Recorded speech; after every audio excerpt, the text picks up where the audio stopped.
Nous avons maintenant la chance d'accueillir un ancien ministre de la Santé, ayant été ministre de la Culture et des Affaires étrangères, mais aussi secrétaire général adjoint de l'ONU de 2008 à 2017, Monsieur Philippe Douste-Blazy. Bonjour Monsieur le ministre, merci beaucoup d'avoir accepté cet entretien. Vous avez donc été ministre délégué de la Santé sous l'autorité de Simone Veil, puis ministre des Solidarités, de la Santé et de la Famille. Est-ce que vous pourriez commencer par nous expliquer un peu la différence entre ces deux postes et puis quel est le rôle exact du ministre de la Santé? Alors comme vous l'avez très bien dit, j'ai été ministre délégué sous l'autorité de Madame Simone Veil, qui est ma mère en politique, et je lui dois absolument toute ma carrière politique nationale. Et donc, sous l'autorité d'eux, ça veut dire que j'étais numéro 2.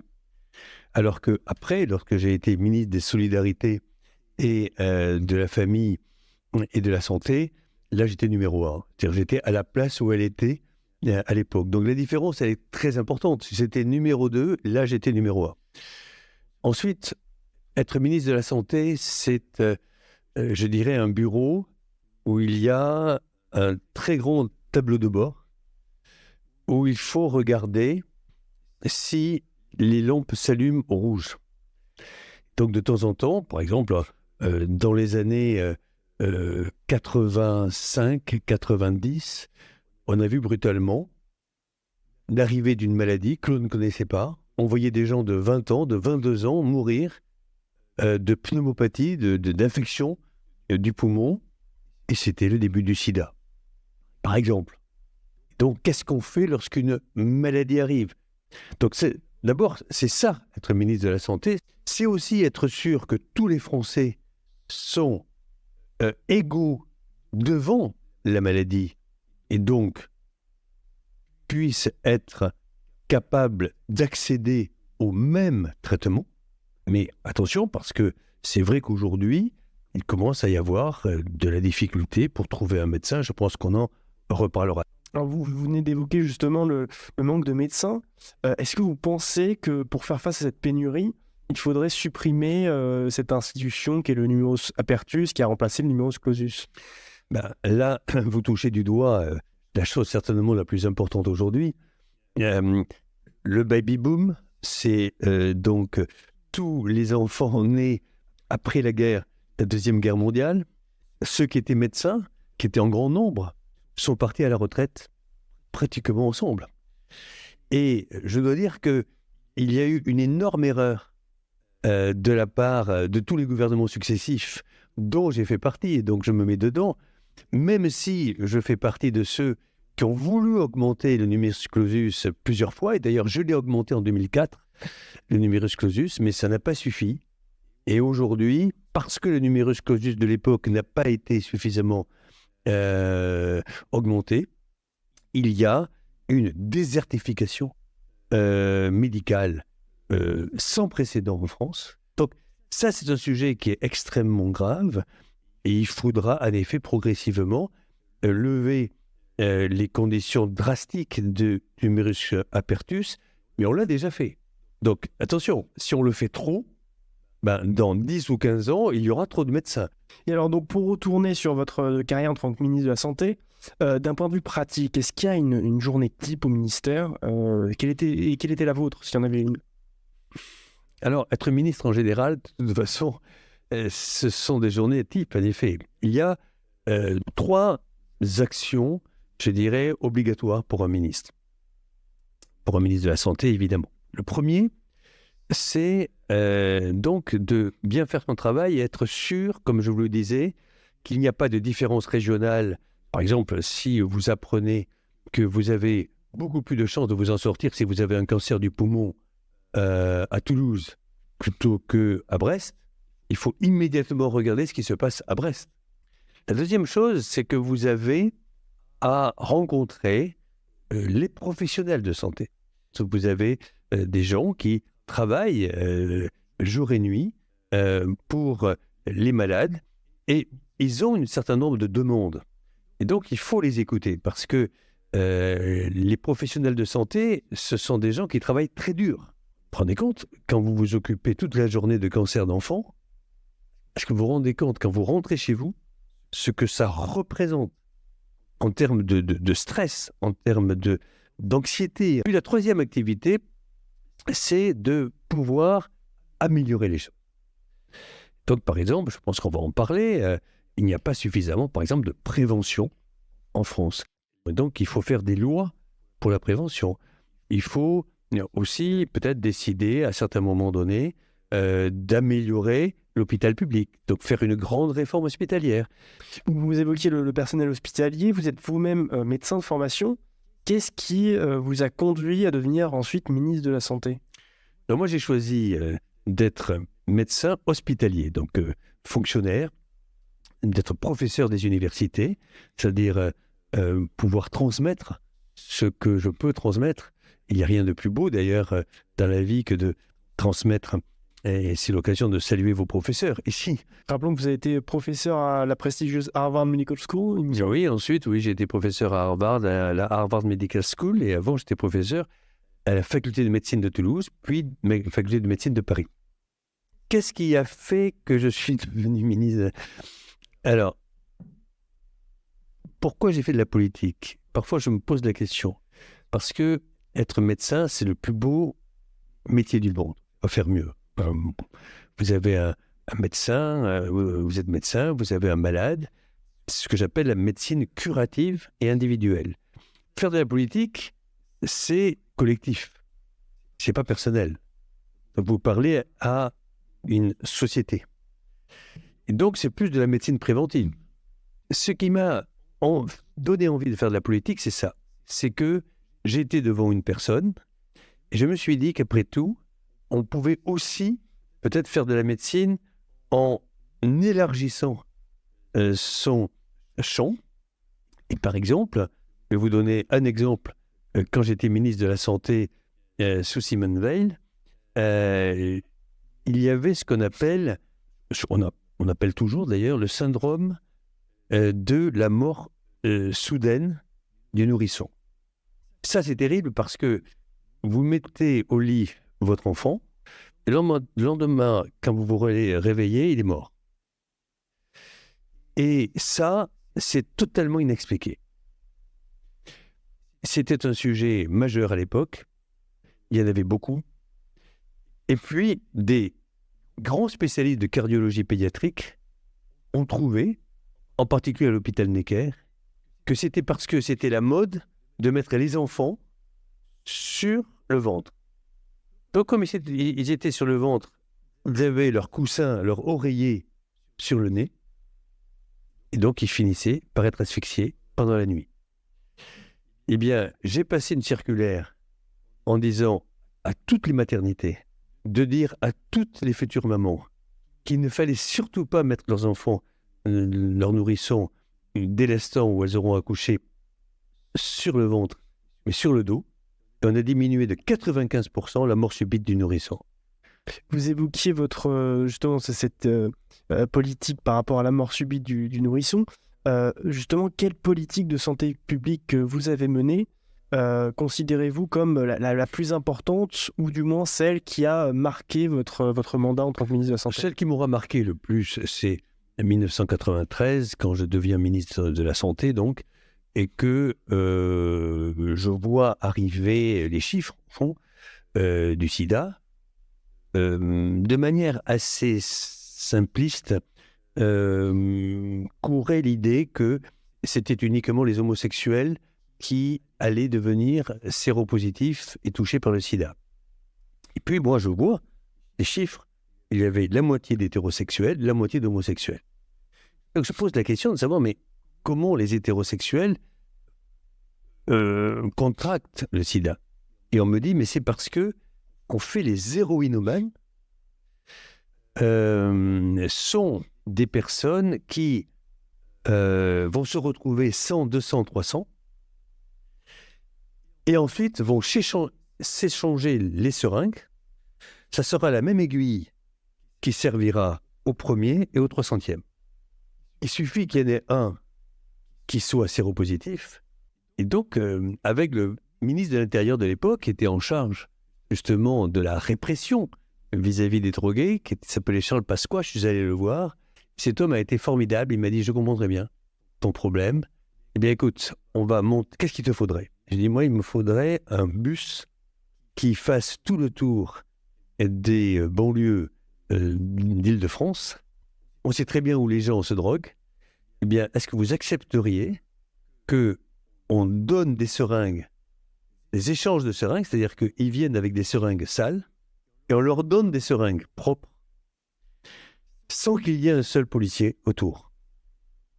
Ce qui était complètement révolutionnaire.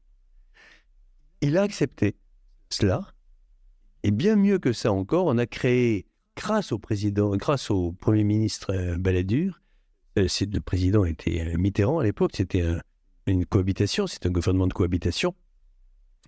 Nous avons créé ce qu'on appelle des boutiques, qui étaient des lieux qui nous les avions bourrés d'infirmières, d'aides-soignantes, de jeunes médecins, de jeunes étudiants en médecine, qui attendaient au fond les drogués qui arrivaient vers 4 heures du matin.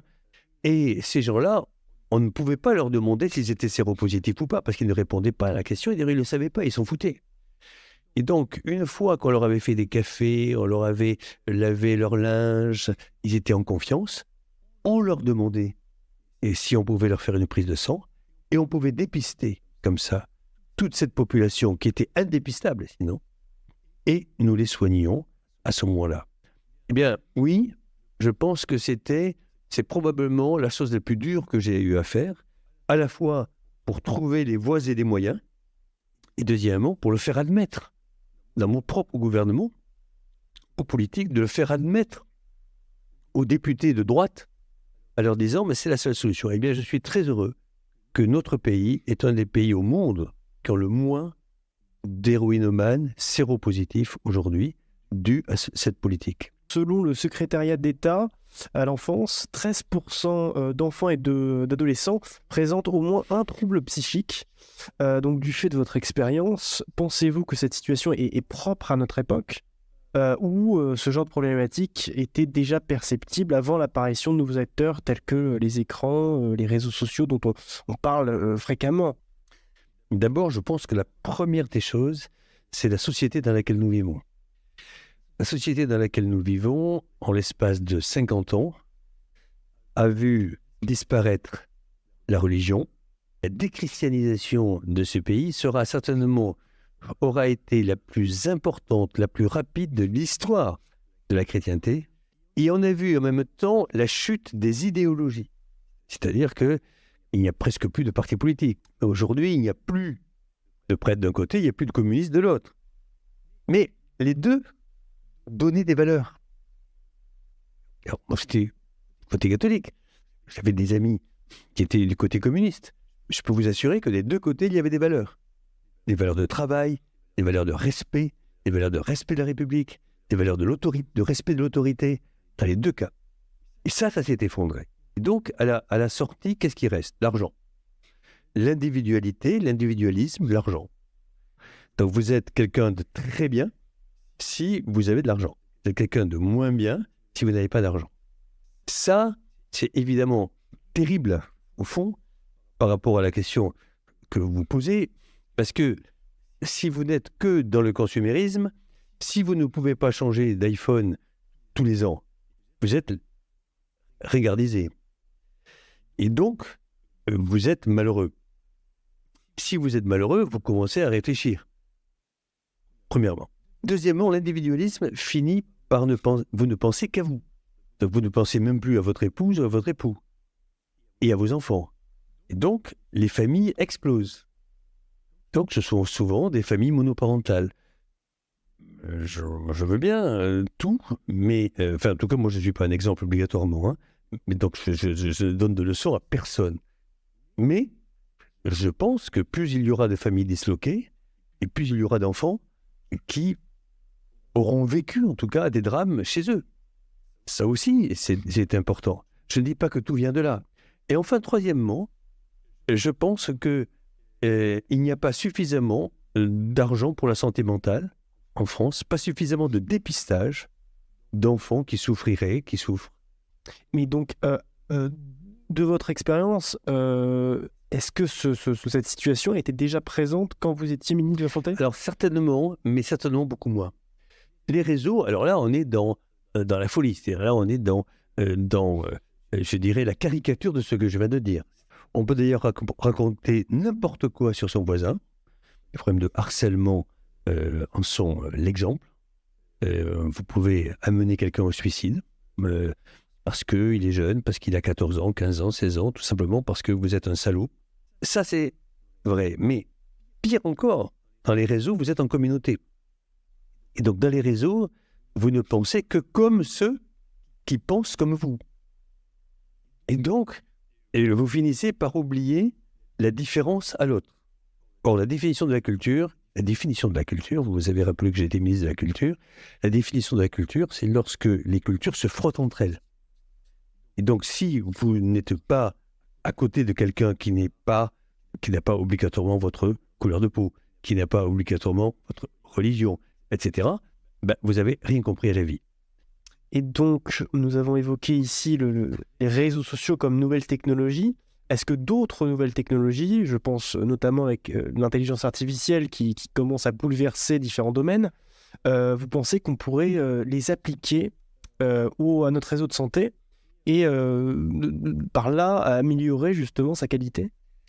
Alors, il faut comprendre qu'on est à la veille d'une des plus grandes révolutions de l'histoire de l'humanité.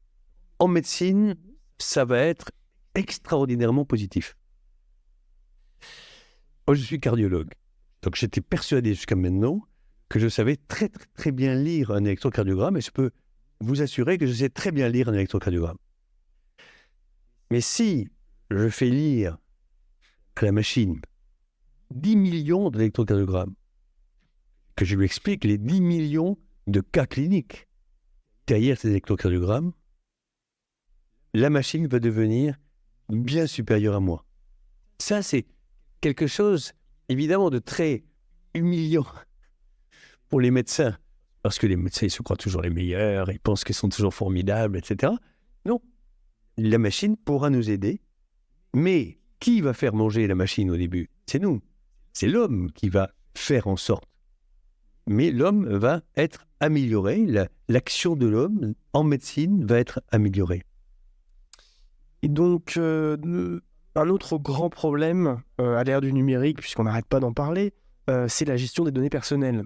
Et en effet, début février, on a la moitié des Français qui ont été touchés par une fuite de données concernant leurs données médicales sur 2 mutuelles de santé.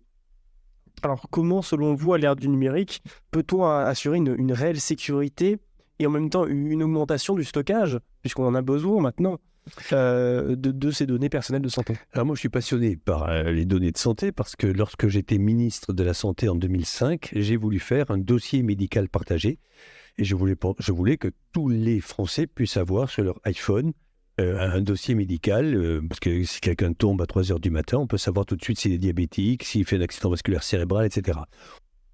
Et puis ça n'a pas marché. Puis ensuite, j'ai créé une start-up avec 2 autres personnes qui s'appelle l'IFEN, qui est en train de réussir. Donc les données de santé, c'est très, très, très, très, très important pour 2 raisons. La première, ça permet d'avoir un dossier médicalisé où votre médecin généraliste, mais aussi si vous avez besoin d'un pneumologue, un cardiologue, un radiologue, tout ça va être ramené automatiquement dans votre dossier. Et ça n'existe pas aujourd'hui. Donc, ça n'existait pas jusqu'à maintenant. Donc, le dossier médical, c'est très important. Ensuite, c'est important pour le ministère de la Santé. Tout à l'heure, je vous ai dit qu'il fallait savoir si le cancer du poumon était aussi bien soigné partout. Si je vois que le cancer du poumon est moins bien soigné à Brest qu'à Toulouse, il faut que je m'en occupe. Il n'y a rien de mieux que ce qu'on appelle l'épidémiologie, c'est-à-dire l'étude des populations. Et si moi, chaque fois qu'il y a un cancer du poumon qui meurt, c'est écrit dans mes fiches numériques à Brest et à Toulouse, je vais vite savoir en quelques secondes si on meurt plus à Toulouse ou à Brest ou à Toulouse. Ça, c'est très important. Jusqu'à maintenant, on ne pouvait pas le savoir. Reste le problème de la sécurité des données dont vous avez parlé, et ça, c'est terrible. Et donc, dans l'IFEN, dans la société que nous avons créée avec, en particulier, Franck Loué, qui est vraiment le président de l'IFEN, et c'est lui qui fait l'IFEN, eh bien, qui n'est pas du tout un médecin, qui est un algorithmicien, qui est un ingénieur. Qu'est-ce que je leur ai dit? Je leur ai dit, il faudra que jamais dans les actionnaires de l'IFEN, il y ait un assureur. Parce qu'il ne faut jamais qu'un assureur puisse avoir accès aux données de santé. Deuxièmement, votre banquier ne doit pas savoir si vous êtes à risque ou pas. Et troisièmement, bien sûr, la personne où vous travaillez, votre patron, n'a pas à savoir si vous êtes dépressif ou si vous avez le sida. Il ne doit pas le savoir. Donc, les données de santé, c'est extrêmement fragile. Il faut les sécuriser. Puis après, il y a ceux dont vous parlez, c'est-à-dire les hackers qui, par exemple, un pays peut être intéressé pour savoir si notre président est malade ou pas, ou si tel ministre ou tel grand patron, est-ce qu'il est malade, pas malade. Donc ça, c'est le danger du numérique, mais en même temps, il y a des côtés positifs. Et comme nous avons pu le rappeler, vous avez été ministre des Affaires étrangères et également secrétaire général adjoint de l'ONU. De par ces postes qui ont une place au niveau mondial, est-ce que vous avez constaté une collaboration dans le domaine de la santé entre les États ou au contraire une forme de guéguerre en fait? Elle est beaucoup trop faible. Beaucoup trop faible? Elle est beaucoup trop faible. L'Organisation mondiale de la santé est, je dirais, à la fois un côté très positif sur le plan normatif. C'est-à-dire, ça veut dire quoi normatif? Ça veut dire que vous êtes diabétique lorsque votre sucre dans le sang dépasse 1 gramme par litre. Alors ça a très bien fonctionné. Donc dans tous les pays du monde, on sait que lorsque votre glycémie, le sucre dans le sang, dépasse 1 gramme, 1 gramme 2, 1 gramme 2, 1 gramme 0,2, vous êtes diabétique. Ça a fonctionné. Là où ça ne marche pas, c'est que, pour vous dire un exemple, l'Organisation mondiale de la santé, pour les 196 pays du monde, a 2 milliards de dollars par an. 2 milliards de dollars par an. C'est juste ridicule. Comment voulez-vous organiser une coordination de la santé publique dans le monde si vous donnez 2 milliards par an pour 196 pays? Vous avez fondé, donc sur le même thème encore de la collaboration internationale, vous avez fondé en 2006 United. Est-ce que vous pourriez nous en parler un peu et nous expliquer en quoi ça consiste? Ça, c'est mon bébé et c'est c'est ce qui me rend peut-être le plus fier de mon petit passage sur Terre. Donc, 2006, j'étais choqué. Je suis toujours choqué par le fait que nous sommes donc 7 milliards d'êtres humains sur la planète. Il y en a 4 qui n'ont pas droit aux médicaments, qui sont pour nous des médicaments habituels. Il y a un enfant qui meurt toutes les 2 minutes du paludisme. En fait, un peu moins. 1 minute, je crois, 30 secondes. Savez-vous combien coûte un traitement pour guérir un malade du paludisme? Ça coûte 0,7 €. On va dire $1. $1, une vie. Et donc, je me suis dit, il faut que je trouve une idée. Et donc, j'ai créé une organisation qui s'appelle United, tous unis pour aider. Et donc, j'ai pensé qu'on allait donner des médicaments contre le sida, la tuberculose, le paludisme et les hépatites dans les pays les plus pauvres, pour les gens les plus damnés de la terre, les gens qui gagnent moins de $1 par jour et qui ne pouvaient absolument pas acheter un médicament. Impossible. Les parents aussi pauvres que les enfants, impossible d'acheter. Et les pays corrompus, aucun argent pour les pauvres, rien. Et j'ai eu une idée, et je l'ai partagée au président de la République de l'époque, qui s'appelait Jacques Chirac, qui était un homme vraiment formidable sur ces sujets-là, et qui m'a dit, tu as raison.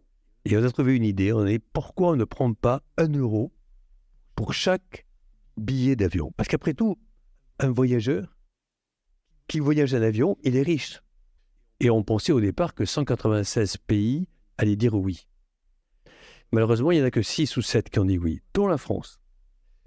Et moi, j'ai passé une loi le 31 juillet 2006 pour dire chaque personne qui va quitter la France, qui va décoller, qu'il soit chinois, japonais, européen, n'importe quelle compagnie, obligatoirement, ils vont payer 1 euro. En 12 ans, nous avons récolté 13 milliards de dollars.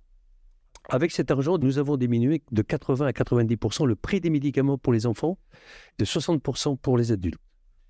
Et le dernier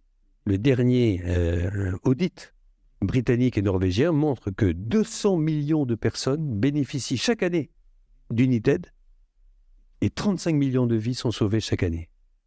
J'ai 18 ans. Demain, je veux faire une carrière dans la médecine, dans la politique, aux Nations Unies. Qu'est-ce que je fais? C'est quoi vos conseils?